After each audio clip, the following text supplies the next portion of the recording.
नमस्कार दोस्तों, जय श्री कृष्णा। स्वागत है आप सभी का हमारे चैनल पर। दोस्तों, आज मैं आप लोगों के समक्ष एक पौराणिक कथा लेकर उपस्थित हुई हूँ।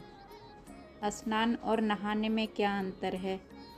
दोस्तों, एक बार देवी सत्यभामा ने देवी रुक्मिणी से पूछा कि दीदी, क्या आपको मालूम है कि श्री कृष्ण जी बार बार द्रौपदी से मिलने क्यों जाते हैं। कोई अपनी बहन के घर बार बार मिलने थोड़े ही जाता है। मुझे तो लगता है कुछ गड़बड़ है। ऐसा क्या है जो बार बार द्रौपदी के घर जाते हैं। दोस्तों, तब देवी रुक्मिणी ने कहा, बेकार की बातें मत करो। ये बहन भाई का पवित्र संबंध है। जाओ, जाकर अपना काम करो। ठाकुर जी सब समझ गए और कहीं जाने लगे तो देवी सत्यभामा ने पूछा कि प्रभु, आप कहाँ जा रहे हो। ठाकुर जी ने कहा कि मैं द्रौपदी के घर जा रहा हूँ।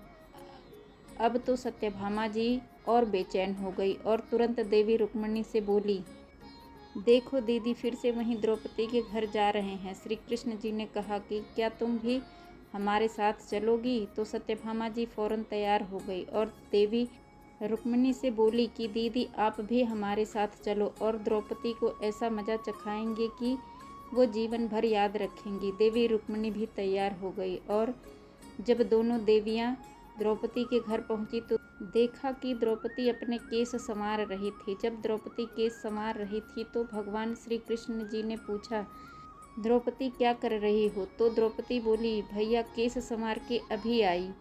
भगवान बोले, तुम क्यों केस संवार रही हो। तुम्हारी तो दो भाभियाँ आई है, ये तुम्हारे केस संवारेंगी। फिर कृष्ण जी ने देवी सत्यभामा से कहा कि तुम जाओ और द्रौपदी के सिर में तेल लगाओ और देवी रुक्मिणी, तुम जाकर द्रौपदी की चोटी करो। सत्यभामा जी ने रुक्मिणी जी से कहा, बड़ा अच्छा मौका मिला है। ऐसा तेल लगाऊंगी कि इसकी खोपड़ी के एक एक बाल तोड़ के रख दूंगी। और जैसे ही सत्यभामा जी ने द्रौपदी के सिर में तेल लगाना शुरू किया और एक बाल को तोड़ा तो बाल तोड़ने की आवाज़ आई, हे कृष्ण। फिर दूसरा बाल तोड़ा, फिर आवाज़ आई, हे कृष्ण। फिर तीसरा बाल तोड़ा तो फिर आवाज़ आई, हे कृष्ण। सत्यभामा जी को समझ नहीं आया और देवी रुक्मिणी से पूछा, दीदी, आखिर ऐसी क्या बात है। द्रौपदी के मस्तक से जो भी बाल तोड़ती हूँ तो कृष्ण का नाम क्यों निकल कर आता है। रुक्मिणी जी बोली, मैं तो नहीं जानती। पीछे से भगवान बोले, देवी सत्यभामा, तुम देवी रुक्मिणी से पूछ रही थी कि मैं दौड़ दौड़ कर इस द्रौपदी के घर क्यों जाता हूँ। क्योंकि पूरे भूमंडल पर, पूरी पृथ्वी पर कोई संत, कोई साधु, कोई सन्यासी, कोई तपस्वी, कोई साधक, कोई उपासक ऐसा नहीं हुआ जिसने एक दिन में 3.5 करोड़ बार मेरा नाम लिया हो। और द्रौपदी केवल ऐसी है जो एक दिन में 3.5 करोड़ बार मेरा नाम लेती है। प्रतिदिन स्नान करती है, इसलिए उसके हर रोम में कृष्ण नजर आता है। इसलिए मैं रोज इसके पास आ जाता हूँ।